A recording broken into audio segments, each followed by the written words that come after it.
মিয়ানমারের সামরিক সরকারের প্রধান মিন অং লাইং এর সঙ্গে বৈঠক করেছেন চীনের প্রেসিডেন্ট শি জিনপিং। বিরল এই বৈঠককে চীনের জান্তা সরকারের প্রতি সমর্থনের বার্তা হিসেবে দেখছেন বিশ্লেষকেরা। গত 9 মে মস্কোয় রাশিয়ার বিজয় দিবসের অনুষ্ঠানে এই বৈঠক অনুষ্ঠিত হয় বলে জানিয়েছে হংকং ভিত্তিক সংবাদ মাধ্যম south China morning post.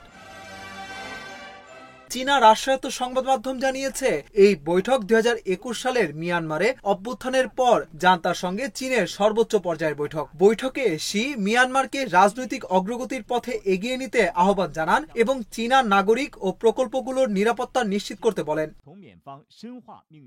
United states institute of piece এর মিয়ানমার প্রোগ্রামের কান্ট্রি ডিরেক্টর জেসন টাওয়ার বলেন, 4 বছরের ব্যবধানের পর এই বৈঠক জান্তা সরকারের প্রতি চীনের স্পষ্ট সমর্থনকে তুলে ধরে। তিনি আরো বলেন, রাশিয়ার মাটিতে এই বৈঠক রাশিয়া ও চীনের মধ্যে সমন্বয়ের ইঙ্গিত দেয়। রাশিয়া ও চীন দুই দেশই পশ্চিমা নিষেধাজ্ঞার আওতায় রয়েছে এবং মিয়ানমারেও তারা সামরিক সরকারের প্রতি সহানুভূতিশীল। রাশিয়া জান্তাকে অস্ত্র সরবরাহ করছে এবং বাণিজ্য সম্প্রসারণেও আগ্রহী। বিশ্লেষকরা বলছেন, এই বৈঠকের কারণে মিয়ানমারে চীনের বিরুদ্ধে জনরোষ আরো বাড়তে পারে। চীন সম্প্রতি কয়েকটি জাতিগত সশস্ত্র গোষ্ঠীকে জান্তার হাতে এলাকা ফিরিয়ে দিতে চাপ দিচ্ছিল বলে অভিযোগ রয়েছে।